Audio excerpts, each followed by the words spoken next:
Porque nessa carta, é bastante curioso, Marx esboça as ideias centrais do livro que ele vai escrever contra Proudhon. Nos 3 primeiros meses de 47, Marx escreve uma réplica a Proudhon. Lembrem-se que o livro de Proudhon se intitulava Filosofia da Miséria ou o Sistema das Contradições Econômicas. Marx, como polemista, é impiedoso. Escreve um texto intitulado Miséria da Filosofia. E faz questão de escrever em francês, que era uma maneira também de humilhar o pobre do Proudhon, que não sabia nada de alemão. Marx abre o seu texto dizendo, como alemão e como economista, e desmonta a obra de Proudhon. Esse texto deve ser lido até hoje por 2 razões. Ambas, eu diria, independentemente da importância de Proudhon. Na verdade, Marx é extremamente unilateral no seu juízo de Proudhon. Eu queria, antes de passar as 2 razões importantes que justificam esse texto, eu queria chamar a atenção de vocês para uma coisa. Tudo que Marx diz de Proudhon na Miséria da Filosofia é verdade. Mas Proudhon não é só aquilo. Isso se explica na polêmica, não é? Quando você está na polêmica, você ataca os pontos fracos do seu oponente. E tome de ponto fraco em Proudhon. Entretanto, quem lê a Miséria da Filosofia, se lembre desse velho professor aqui e não repita o meu erro. É sempre bom a gente passar um pouquinho da experiência da gente, né? Eu li a Miséria da Filosofia quando vocês não eram nascidos. E o retrato que me ficou de Proudhon foi o seguinte, esse cara é um debilóide, é um débil mental. Eu não quero ler esse cara nunca na minha vida. É um idiota. 20 anos depois, eu fui obrigado a ler Proudhon, por um acidente biográfico. Eu li praticamente tudo que Proudhon escreveu. Quero dizer para vocês que eu morri de vergonha com o meu juízo anterior, né? Proudhon é muito maior do que aquele Proudhon que aparece na Miséria da Filosofia. Não é que Marx tenha sido injusto. Marx fez o papel do polemista. Toda a crítica que Marx dirige a Proudhon é fundada e pertinente. Mas, por favor, Proudhon não é só aquilo, não. Hein? Sejamos justos historicamente com o pobre do Proudhon. A Marx esse problema não se punha, porque se tratava de uma polêmica para demolir aquilo que ele julgava, e penso que corretamente, um grave equívoco teórico que comprometeria a ação política do proletariado revolucionário. Feita essa observação, para que não cometamos injustiças históricas com Proudhon, aí eu devo lhes dizer o seguinte, Proudhon leu a Miséria da Filosofia e fez anotações no seu exemplar. As anotações de Proudhon são horrorosas. Proudhon começa dizendo assim, Marx está errado, não é isso que eu digo, Marx torceu o que eu disse, e à medida que ele vai avançando na leitura, ele vai se revelando uma personalidade extrema. Olha que coisa engraçada. Acabei de chamar a atenção da necessidade de fazermos justiça a Proudhon. Hein? Vocês se lembram quando eu lhes dizia, não tornemos o maior dos iconoclastas mais um ícone, quando eu me referia a Marx e aquela noite mal dormida com Hélène Delmout?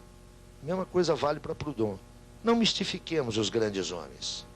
Proudhon, na sua irritação contra Marx, chega um momento dos seus apontamentos manuscritos, onde ele diz, este é um judeu, esta raça deve ser exterminada.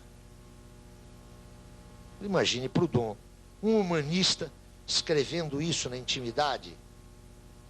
Né? Ou seja, como diria Machado de Assis, toda cortina de seda tem uma bainha de algodão ordinário, não é? Mas eu diria, esta obra é de leitura obrigatória. Ela se compõe de 2 capítulos, só 2 capítulos.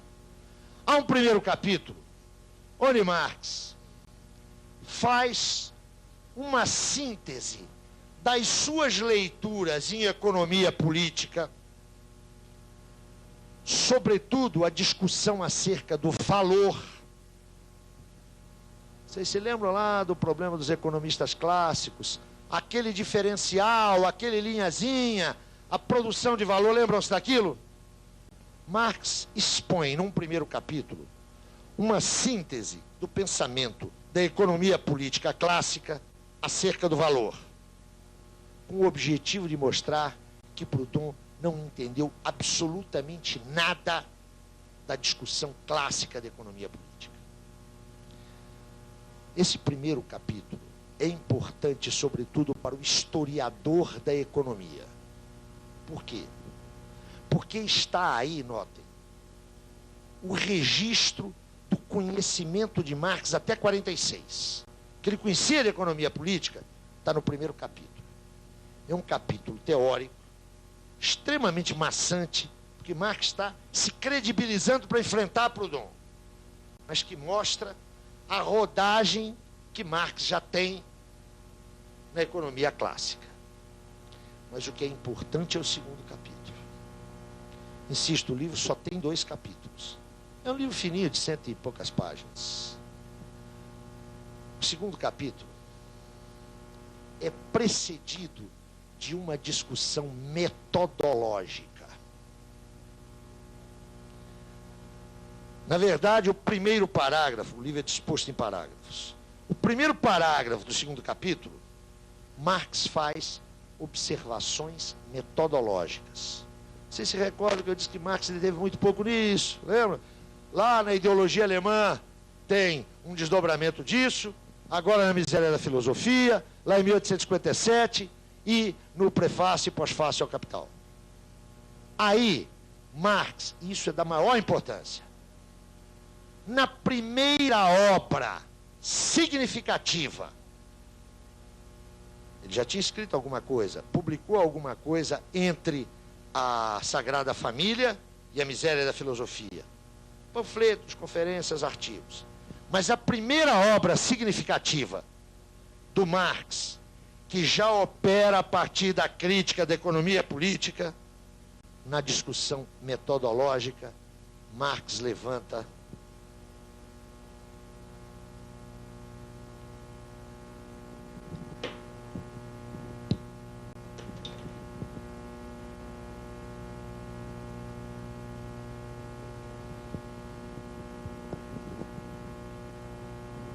a categoria da totalidade como categoria teórica e ontológica fundamental. É aqui que aparece pela primeira vez, de forma explícita, a preocupação com a totalidade, a que voltaremos amanhã. Amanhã é sexta-feira. Eu estou fazendo essa anotação porque nesse segundo capítulo, onde Marx se estende 10 ou 12 páginas acerca do método adequado para se estudar a sociedade. E o ponto principal é que aqui, ó, ele tematiza pela primeira vez a categoria de totalidade. Então, primeira razão da importância deste livro, para além da querela e do esbofeteado pobre do Proudhon, é que aí, do ponto de vista da crítica da economia política, e nós já vimos o que era a economia política lá atrás e o que significa a sua crítica, Marx formula a exigência da totalidade como categoria organizadora da reflexão, como categoria teórica, mas ao mesmo tempo pondo-a, enquanto categoria teórica, como expressão de um modo de ser da realidade. A categoria da totalidade é fundamental para a crítica da economia política e, portanto, fundamental para a teoria social, porque ela é uma categoria constitutiva da realidade. Não se trata de uma categoria intelectiva. Ela é uma categoria ontológica. Ela existe como tal. Ela é uma expressão da existência social. Essa discussão metodológica que precede o segundo capítulo também é importante porque, mais uma vez, Marx fará referência a Hegel. E o Marx que faz referência a Hegel aí não é o Marx de 43, sob influência de Feuerbach. Agora é um Marx que, mesmo assinalando a enorme diferença entre a sua forma de analisar e a forma de conceber de Hegel, reconhece em Hegel a referência fundante da sua formação.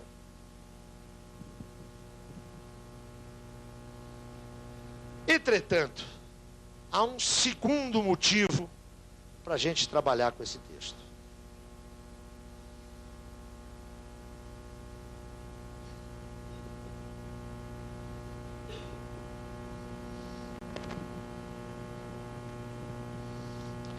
É na miséria da filosofia, no capítulo 2 de Polêmica com Proudhon, que Marx explicita, que Marx expressa a sua primeira análise do modo de produção capitalista.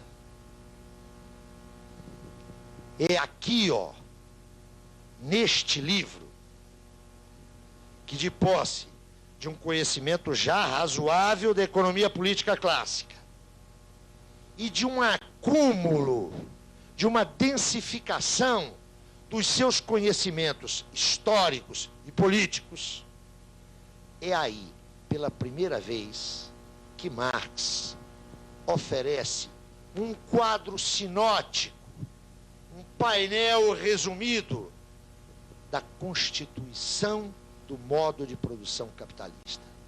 Então aqui comparecem afinadas as categorias de forças produtivas, relações de produção. Aparece uma aproximação à inovação tecnológica no âmbito do modo de produção capitalista. Aparece a primeira sinalização das crises sobre o capitalismo. E quero chamar a atenção de vocês para a importância dessa caracterização. Marx está escrevendo na segunda metade dos anos 40. A primeira crise tinha ocorrido cerca de 15 anos antes. Enquanto fenômeno empiricamente verificável, a crise era uma novidade. Atentem para isso.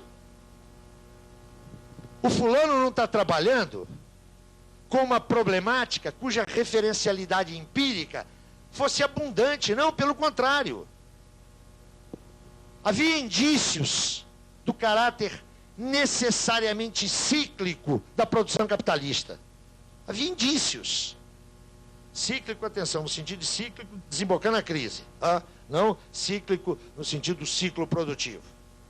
Pois bem, Marx já levanta todas essas questões. Há uma discussão da relação do modo de produção capitalista com a inovação técnica. Há a discussão da tensionalidade e da contradição entre a dinâmica das forças produtivas e a dinâmica das relações de propriedade. Mas, sobretudo, há nesse texto, pela primeira vez explicitado, o produto político da dinâmica do modo de produção capitalista.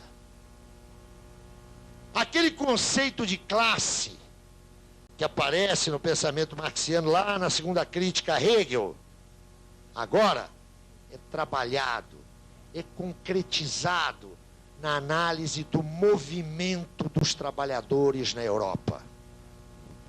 É aqui, na miséria da filosofia, que vai aparecer a célebre distinção que evidentemente é impensável sem a figura lá atrás de Hegel, mas a célebre distinção fundamental para a prática política daqueles que se remetem a Marx, entre a classe em si e a classe para si. É aí, na miséria da filosofia, que essa caracterização aparece. Notem, Marx está tratando do modo de produção capitalista, mas ele está pensando na sua totalidade. Não se trata, portanto, e tão somente, de encontrar formas de análise capazes de reproduzir idealmente o movimento da produção material. Marx está discutindo aí a produção capitalista e já aponta para o fato de que ela é sempre reprodução das relações sociais capitalistas. Aqui, ó, o proletariado deixa de ser uma referência simbólica e passa a ser estudado nas suas determinações histórico-concretas. Marx está ligadão, ó, com a evolução do movimento cartista na Inglaterra. Está observando todas as lutas europeias para a limitação legal da jornada de trabalho. Mas está também com o olho posto na organização burguesa. Ele está observando o conflito político que se estabelece na Inglaterra entre os interesses industriais e os interesses da nobreza fundiária. Marx faz uma primorosa análise das condições que levam à aprovação da lei sobre os cereais. Vocês conhecem essa briga? Então vamos resumir depressinha, porque é lateral, é só para vocês entenderem a importância da análise de Marx. A coisa é a seguinte: os grãos norte-americanos estavam forçando a queda da produção inglesa. O trigo americano estava chegando na Inglaterra a um preço muito mais baixo que aquele que expressava os interesses, os gastos e a produtividade do produtor inglês. O que a oligarquia faz? Introduz uma série de barreiras alfandegárias. Taxa o trigo americano. Claro, não é? Nosso interesse é fechar o mercado. Bom, com isso, o custo de reprodução da força de trabalho ia lá para cima. Qual era o interesse dos industriais? Qual era o interesse dos burgueses de Manchester? Abolir essa legislação para o trigo americano entrar mais barato, alimento básico ainda era o pão, e com isso forçar os salários para baixo, é óbvio. Notem que interessante, é uma luta interna à fração dominante. Marx analisa esse conflito e mostra como os trabalhadores ingleses tomaram partido em face disso. E por que tomaram partido? Notem, a análise que Marx está oferecendo do modo de produção capitalista, ela é nutrida, isso vai ser uma constante na elaboração de Marx, ela é nutrida pela informação teórica, a crítica à economia política, mas atenção, Marx tem um olho lá na economia política e o outro está no movimento social real, está no movimento das classes sociais. Ele está ligadão com o que está se passando no seu tempo. De Marx é possível dizer aquilo que Drummond disse de si mesmo, né? A minha matéria é o tempo presente. Marx está lá. Matéria dele é o tempo presente. Está de olho ali, ó. Olha a coalizão. Olha o que o cartismo está dando. Olha o surgimento não das trade unions, mas das grandes articulações operárias. Marx não fez pesquisa no seu box da universidade. Marx não foi a campo. Você daquele objetozinho. Não, era o movimento das classes sociais. Era isso que nutria. Era isso que dava músculo, carne, sangue ao esqueleto teórico. A análise do modo de produção capitalista aqui é a primeira análise de Marx que vincula uma estrutura teórica dada com o seu movimento histórico. Ontem eu conversava com uma socióloga, só um minutinho, e falávamos um pouquinho de como é que a sociologia sempre trabalhou, não diremos numa dualidade, mas sempre meio exprimida entre uma sociologia sistemática e uma sociologia histórica, né? Entre o eixo da diacronia e o eixo da sincronia. Em Marx não existe isso. Uma estática e uma dinâmica sociais são próprias de Comte e dos seus herdeiros. Aqui, ó, uma estrutura teórica não é um modelo, não é um paradigma para se pensar a realidade. É a reconstrução ideal da estrutura real desse objeto, mas que é um objeto em processo. Marx aprendeu a lição de Hegel. Ser é processo. Ser é processualidade. E não caiamos nas banalidades de que tudo está em transformação. Não é isso, não. É uma processualidade movida, é uma processualidade dinamizada pelo sistema de contradições inerentes a este mesmo processo. Isso aí é o que a gente chama, eu não chamo, mas quase todo mundo chama de dialética.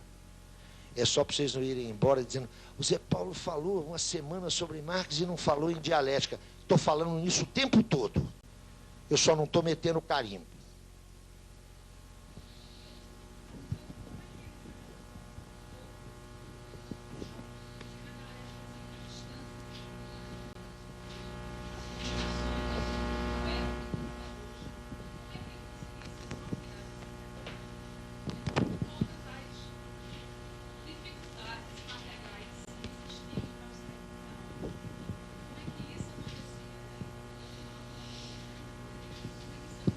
Eu queria que alguém fizesse essa pergunta, mas já antes. Eu não queria do sofista lá que me embananou, que eu vou ter que estudar.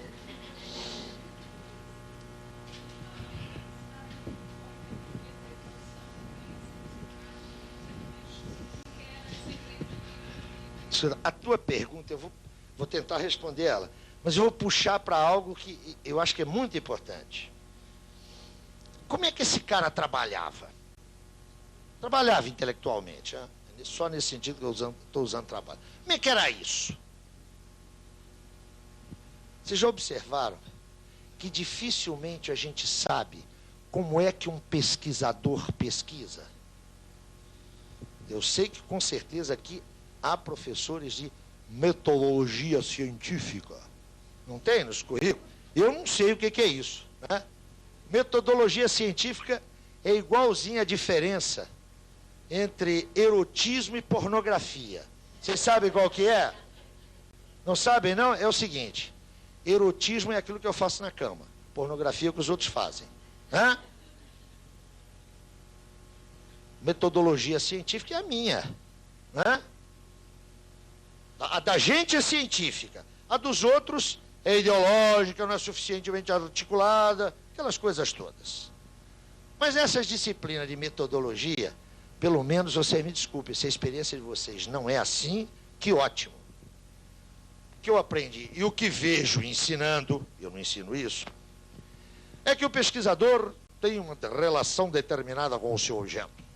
É fundamental circunscrever o objeto, recortar o objeto, não é? Depois que você recorta o objeto, você formula hipóteses. Pesquisa para verificar essas hipóteses. Em seguida, generaliza, não é assim? Pesquisa é uma coisa simples para burro, então, né? Você lê um manual de pesquisa, pega um livro que ensina a pesquisar, e está pronto o pesquisador. Eu quero dizer para vocês que eu não conheço nenhuma pesquisa, nenhuma, que seguiu esse modelito. Nenhuma. A gente formula uma hipótese que ele não sabe exatamente o que é, atrapalha 6 meses e olha, não é esse troço aí não. Tem que refazer isso. Né? O que está faltando? Como é que eu articulo? Às vezes o cara tem sacadas geniais, está lá no meio da tese, no meio da construção da tese, já está, fez todos, e saca numa conversa de bar. Mas quantas vezes isso não acontece? Conversa de bar, no campo de futebol, no meio da cama. Essas coisas, isso é um processo extremamente complicado, ninguém controla essas variáveis. O que está ali no livrinho é um controle formal, justificador. Mas quando o cara apresenta a tese, vocês já leram? Claro que leram, até já fizeram. Naquela introdução lá da tese de doutorado. Agradeço ao meu orientador, agradeço ao CNPq, agradeço ao meu departamento, né, que me liberou, ao meu companheiro, à minha família, a quem eu sacrifiquei tanto. Depois desse troço, mas não é assim? Acho que eu conheço, aquelas coisas todas. Aí vem o seguinte, a minha hipótese central foi a seguinte, o cara lista a hipótese. Meus procedimentos frontais e tais. E o resultado expositivo é o seguinte, no primeiro capítulo eu trago até aquelas famosas conclusões finais, como se houvesse conclusões preliminares, não é? Bom, não é assim que... E é assim que se pesquisa? Marx nos deixou, e agora eu vou ao ponto, nos deixou uma documentação riquíssima, que não é a que está nos livros publicados como tais. Se eu pego o Capital, 1, 2, 3, e mesmo a parte 4, o que eu tenho? Eu tenho a pesquisa exposta, não é? Mas eu não tenho o movimento da pesquisa. Se eu vou lá nos Grundrisse, nos manuscritos 57 e 58, eu percebo como é que o cara funcionava. Como é que ele funcionava? Se apropriando, a pouco e pouco, da matéria que é o seu objeto. O pensamento vai e volta, é recorrente, há repetições, há abandonos, há inconsequências. O legado de Marx é maravilhoso para quem está preocupado com a pesquisa, se a gente estudar, sobretudo os manuscritos. Aí você tem o registro, o diagrama do seu movimento intelectual. E, sobretudo, eu brinco muito, ainda bem que Marx não viveu num momento em que o telefone está disseminado. Sabem por quê? Marx fica de 50 até o final da sua vida, poucas vezes viajando, mas viajando, especialmente nos anos 70, em Londres. Engels está em Manchester, trabalhando. Ainda que se visitem, estão com alguma distância. Mas se eles tivessem telefone, eles iam papear toda noite. Mas provavelmente não, a minha hipótese é falsa. Eu vou refazer a minha hipótese. Porque seguramente haveria alguém gravando, não é? Devia ter um grampo qualquer e a gente teria o registro. O que eu quero dizer é que, se eles tivessem telefone, eles bateriam papo toda noite e a gente não saberia nunca a quantas eles andavam. Eles se escreviam várias vezes por semana. Já naquela época o correio inglês funcionava. Na correspondência de ambos, que é uma fartíssima correspondência, nós podemos notar, a correspondência não era fofoca, hein? Tinha também fofoca. A correspondência eram os seus problemas teóricos.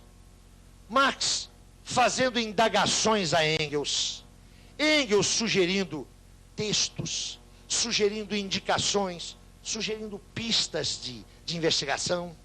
Notem, esses materiais nos dão o movimento intelectual de Marx. Que movimento era esse? Marx trabalhava, eu tentei sinalizar isso agora há pouco, mas quero explicitar melhor. Marx trabalhava com visão binocular, igual passarinho. Ele tinha um olho nos textos. Ele tinha um olho na documentação. Por documentação, entenda-se, livros, panfletos, documentos oficiais, relatórios. Onde é que Marx estava vivendo?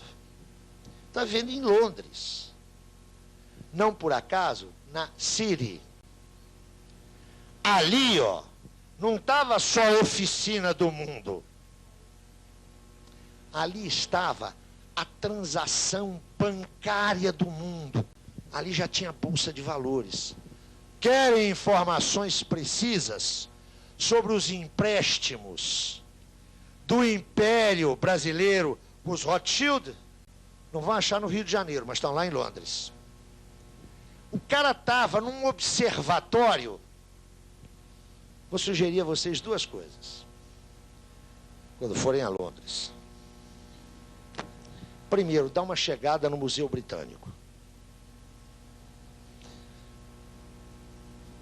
Pois é, mas de qualquer maneira, a hemeroteca está lá. Vocês sabem o que é uma hemeroteca, não é? Coleção de jornais. É uma biblioteca de jornais. Vocês vão encontrar praticamente todos os jornais provinciais brasileiros lá. Não se esqueçam que o Hipólito da Costa, aquele lá de 1808, tinha sua base lá.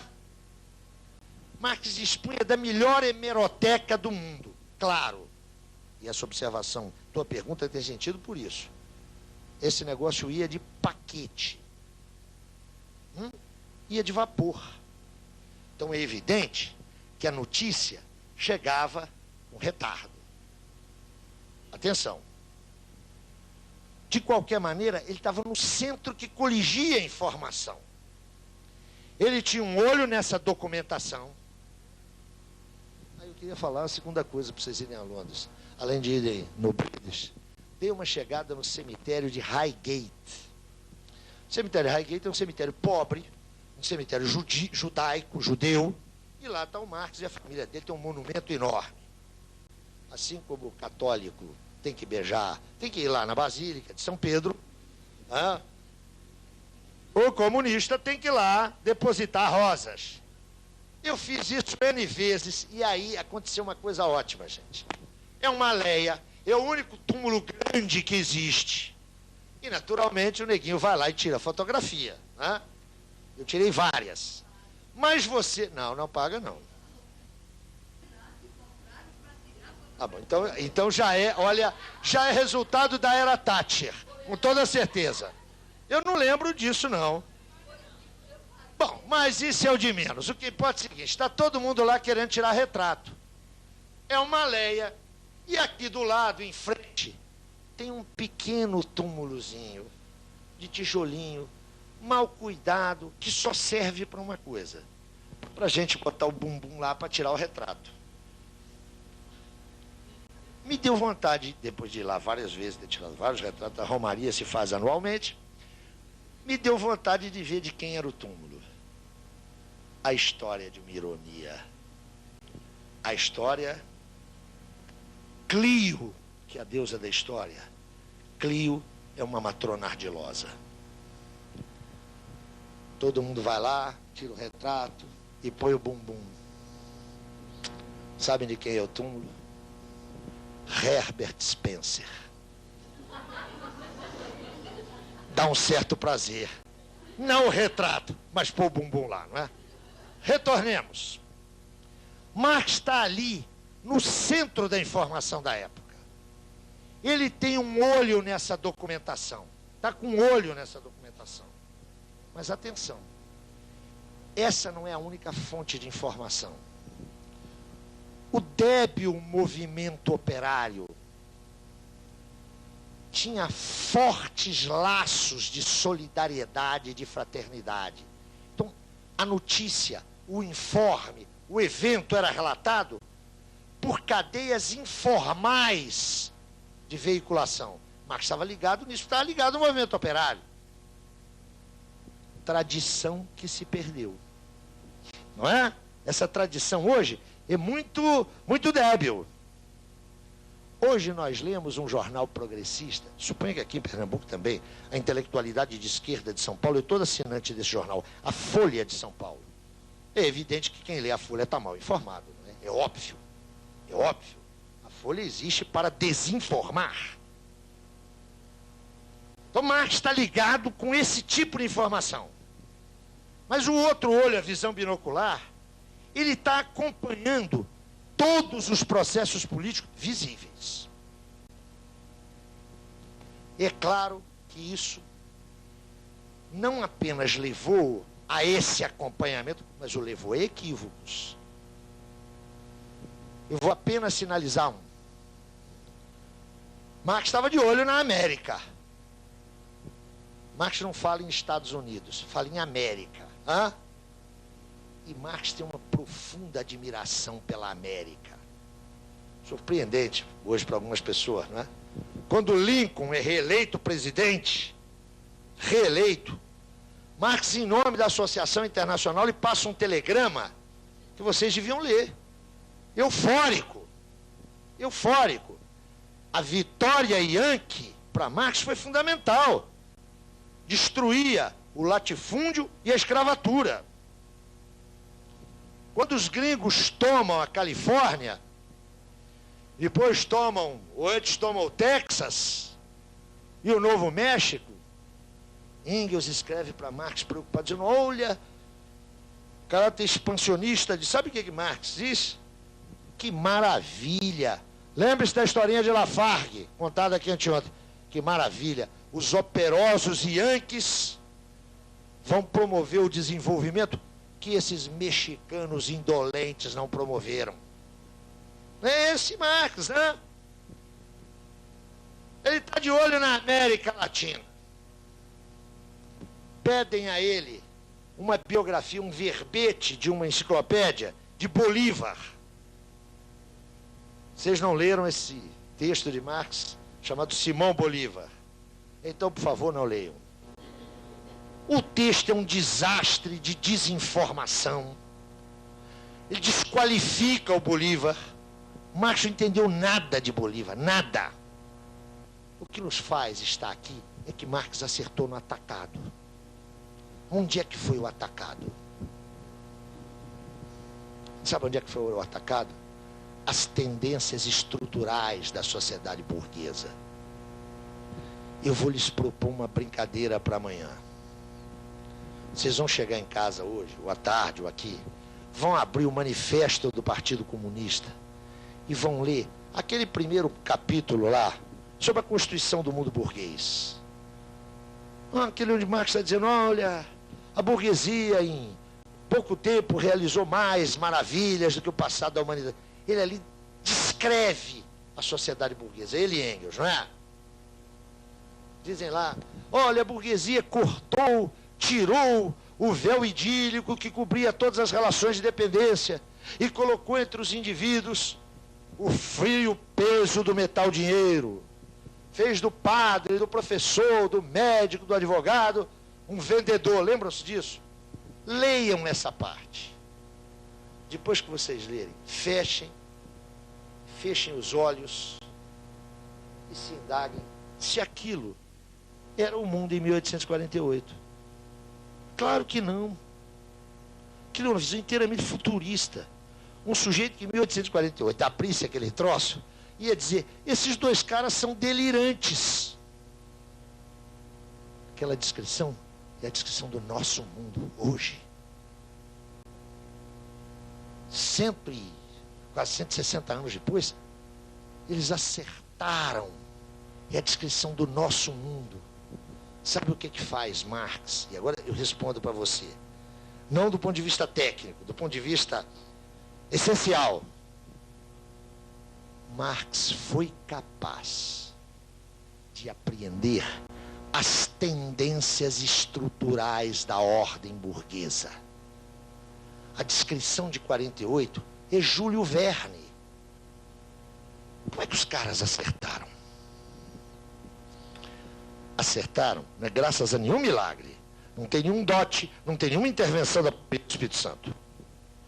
Marx acertou porque encontrou a perspectiva teórico-metodológica capaz de lhe permitir a apreensão do movimento desse objeto. O que ele captou foi esse movimento. Foi isso que ele reproduziu. Me faça entender? Eu já vou dar um salto, gente, só para provocar vocês. É evidente que isso me entusiasma, não é? Não é porque eu sou adepto do texto, não. Porque eu acho genial isso. Isso é coisa nossa. Isso é processo dos homens. Nós é que estamos ali. O indivíduo Marx foi importantíssimo. Isso é uma conquista nossa. Marx está escrevendo em 1860, 1870. O que ele diz no Capital? Na obra Capital? o modo de produção capitalista necessariamente, produz exponencialmente mais riquezas. 2, e concomitantemente produz e reproduz pauperização. Legal, né? Agora, os pesquisadores encontrarem a nova pobreza, não é? Não tem uma nova pobreza? Eu acho que não tem nova pobreza de coisa nenhuma. Sabe? Não tem nova pobreza nenhuma. É a velhíssima lei geral da acumulação. Nova questão social? Tem gente que se diverte com isso e até ganha a vida assim. Marx está escrevendo lá, é próprio do movimento do capital concentrar-se e centralizar-se. Não tinha monopólio no sentido moderno. Isso é um processo de concentração fático, empírico, pós-1880. Dê uma olhada aí nas fusões dos últimos 10 anos. O que faz a gente estar estudando Marx aqui, sem nenhuma visão museológica de sua obra, é que ele apreendeu o movimento do objeto, apreendeu nas suas tendências estruturais. Como é que isso foi possível?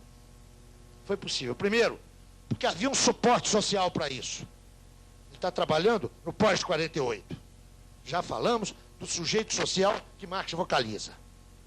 E segundo, porque ele estava municiado, apetrechado, teórico-metodologicamente. É claro que aí entra uma questão de talento pessoal, é óbvio. Mas essa é aquela questão meio intangível que a gente não tem como discutir. Ele estava com um olho na documentação, um olho no processo político. Nem sempre acertou. Nem sempre acertou. Às vezes trabalhou com informações que não eram inteiramente fidedignas. Ajuda isso? Vamos lá. Eu estava lhes dizendo da importância da miséria da filosofia. Por quê? Porque oferece a primeira análise de Marx num painel do modo de produção capitalista. Além daquelas observações de natureza metodológica, me importa ressaltar que é aí, pela primeira vez, que Marx oferece uma análise global do modo de produção capitalista. Mas não a oferece apenas com uma referência estrutural. Antes, ele satura essa referência estrutural com um movimento histórico que se desdobrava, que se desenvolvia ante seus olhos.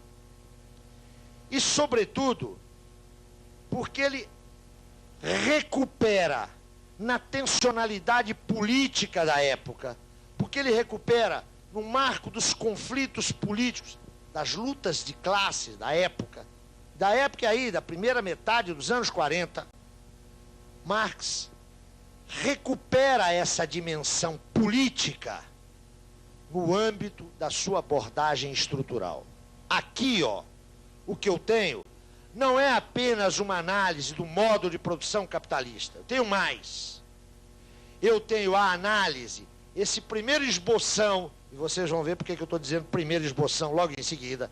O primeiro esboço dessa visão de conjunto da dinâmica capitalista, mas com a incorporação integrada, orgânica, do movimento das classes sociais no âmbito político e teórico.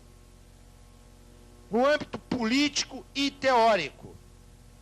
É na miséria da filosofia que Marx vai apontar o caráter ahistórico das categorias da economia política clássica e mais. É aí que ele vai caracterizar os economistas como ideólogos da burguesia, no caso da burguesia revolucionária. Aqui eu tenho, pela primeira vez, um Marx que, partindo da crítica da economia política, olha lá o primeiro capítulo, discutindo valor, é capaz de reproduzir idealmente, categorialmente, o movimento de constituição da ordem burguesa. E é aqui que ele vai fundar, nas contradições do modo de produção capitalista, a alternativa da revolução. O que antes era uma petição, vamos voltar lá a 44, segundo a crítica a Hegel, o proletariado é o herdeiro da filosofia. O proletariado realizará, o que significa suprimi-la, realizará a filosofia através da revolução. Aqui, ó, eu tenho a análise daquelas condições que são imanentes ao modo de produção capitalista, que podem fundar a possibilidade da revolução. Até aqui, a importância da obra. Até aqui, a primeira expressão da teoria social fundada na crítica da economia política. Mas atenção, Marx tem 3 anos de estudo da economia política. Há aqui ainda toda uma série de concepções econômicas que o evolver, que o evoluir do pensamento de Marx indicarão serem equivocadas. Eu vou sinalizar apenas 2 para vocês terem uma ideia de como, mesmo avançando na reflexão, Marx ainda está longe de dominar a crítica da economia política. Para vocês terem uma ideia, aqui, ó, Marx não opera com a categoria força de trabalho. Marx pensa a força de trabalho como simplesmente trabalho. Isso não é uma sutileza. Essa confusão categorial de Marx tem implicações teóricas sérias. Marx ainda não pode conceber claramente o que seja a mais-valia. Ele está trabalhando com a noção de que o capitalista compra do proletariado o seu trabalho. Não, o capitalista não compra o seu trabalho. Ele compra a força de trabalho. Mas o que é mais complicado é que deriva daí uma teoria sobre os salários. Talvez isso não interesse a vocês, porque é uma discussão muito estritamente econômica, mas vale a pena assinalar.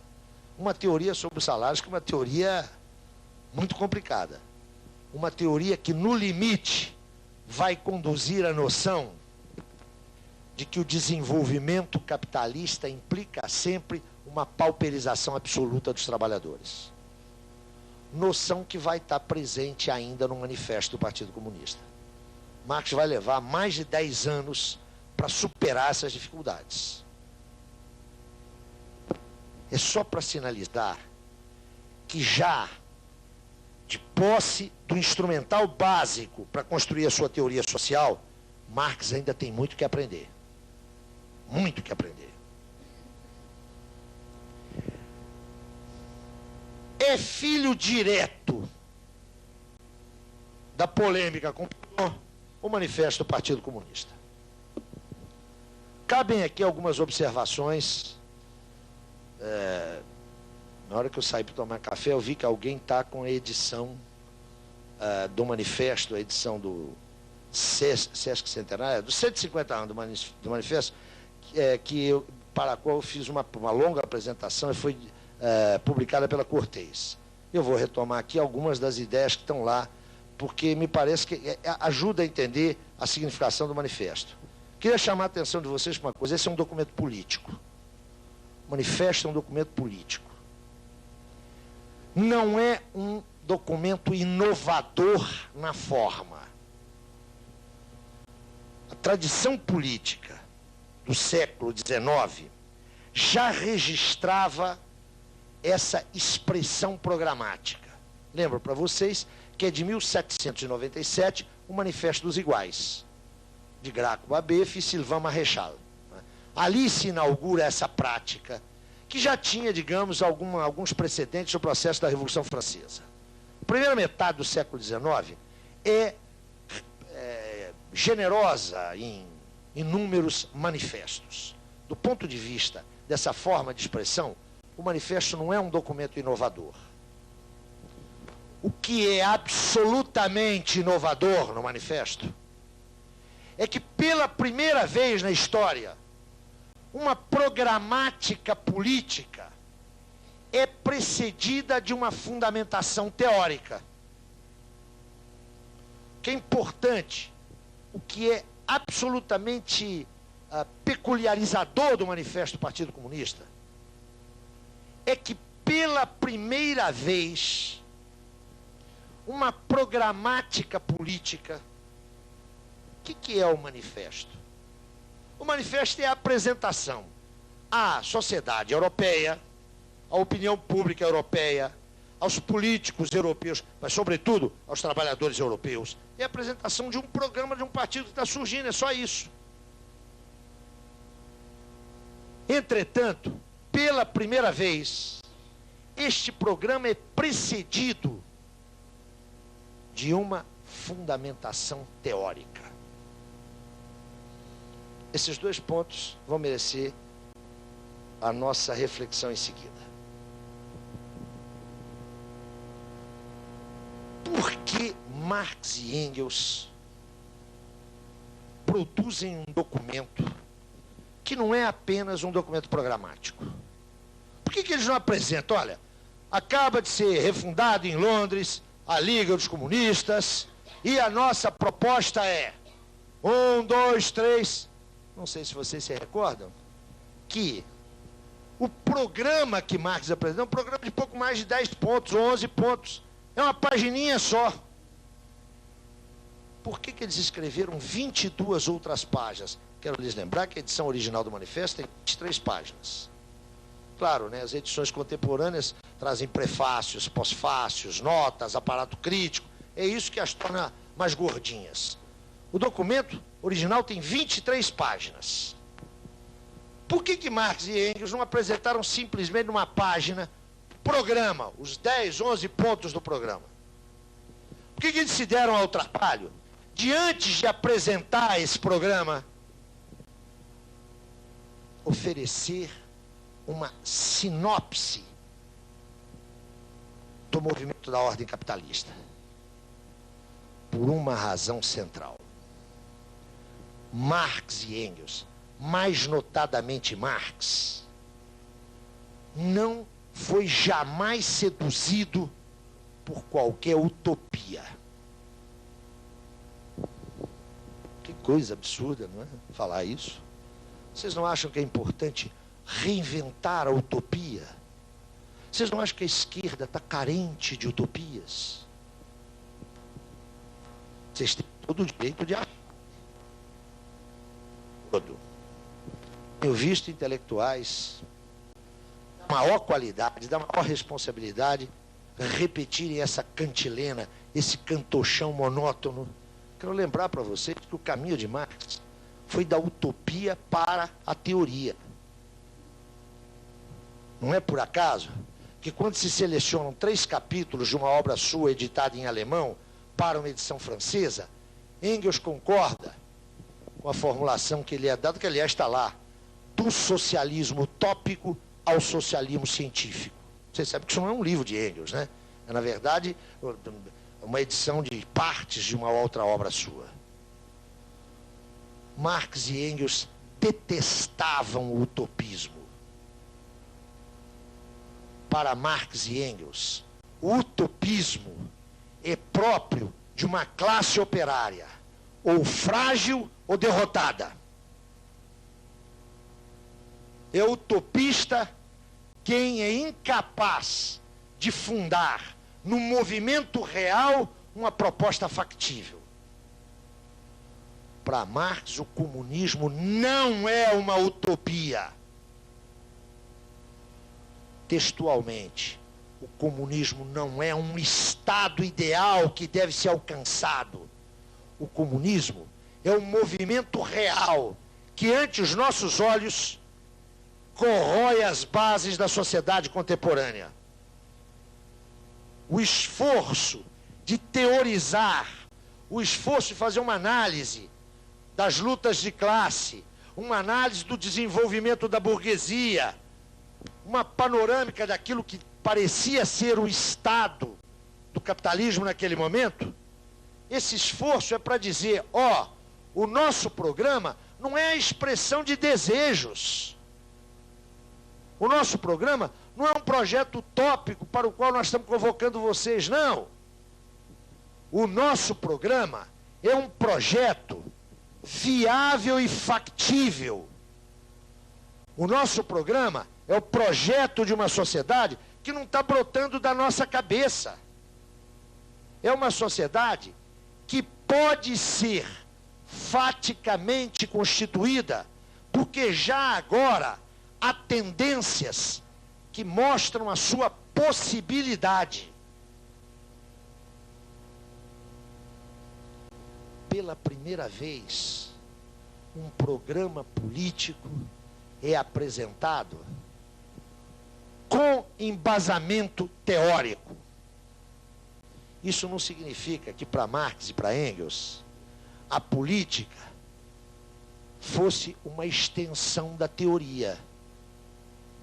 Marx e Engels sempre tiveram muito claras as especificidades da teoria e da política. Teoria se faz com indagação. Teoria se faz com dúvida. Teoria se faz com pergunta. Quem não formula pergunta, quem não supõe a possibilidade do erro, não faz teoria, não investiga. O ponto de partida da teoria é a dúvida. O ponto de chegada da investigação teórica é a pretensão à verdade, mas a clareza de que as verdades alcançadas podem ser revisadas e podem ser refutadas. Política se faz com convicção. Eu já disse isso aqui, vou repetir. Você não lidera com dúvidas. Você não lidera, você não convoca, você não interpela com perplexidades. Marx e Engels sempre tiveram isso muito claro.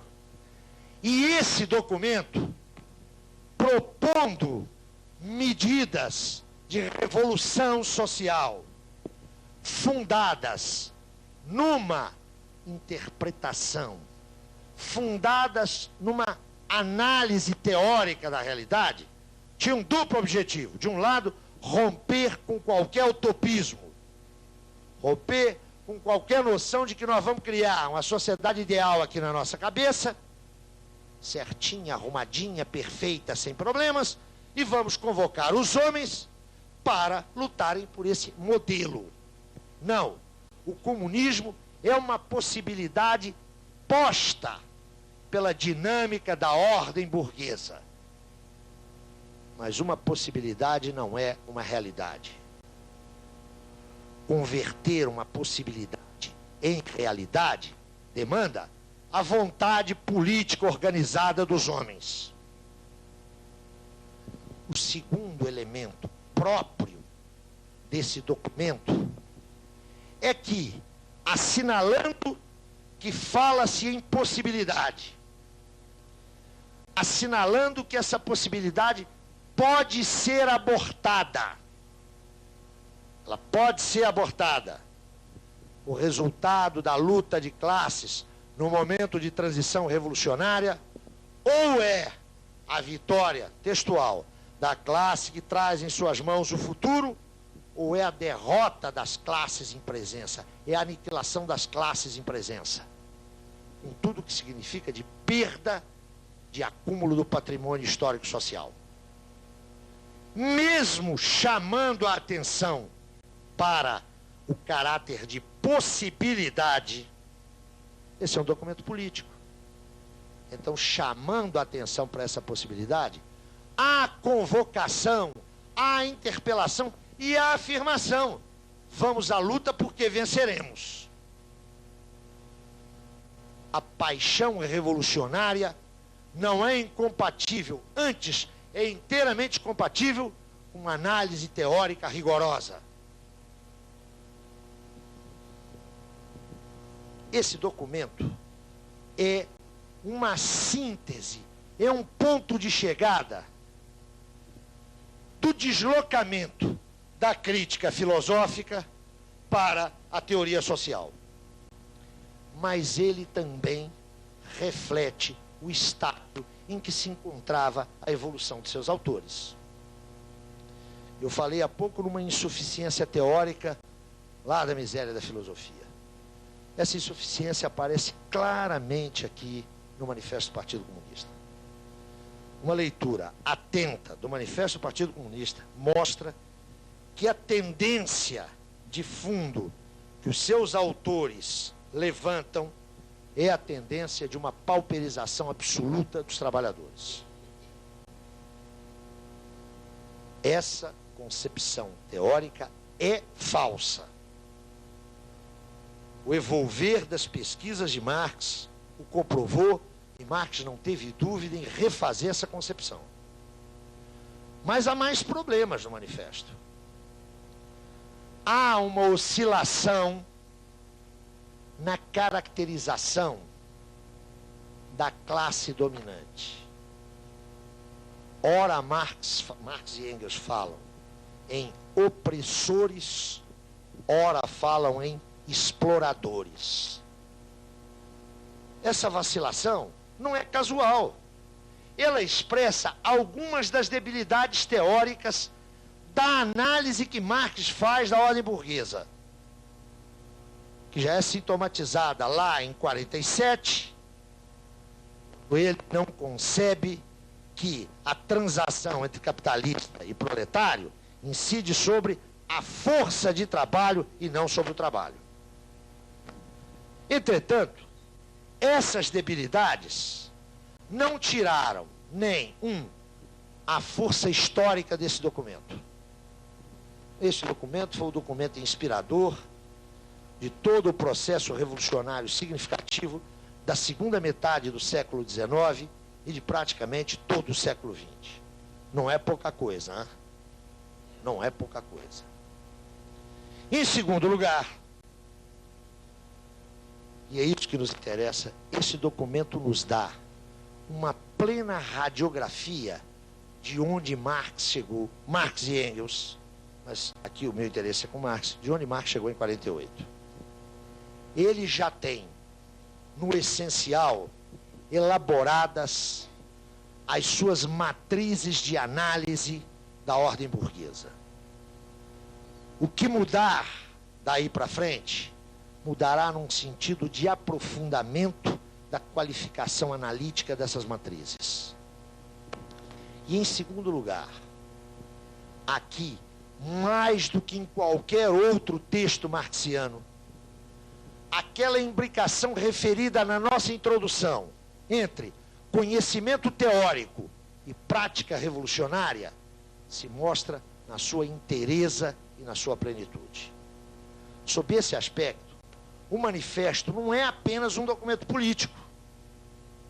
Ele é também, do ponto de vista da constituição da teoria marxiana, ele é também um indicador de a que ponto Marx chegara no final da década de 40.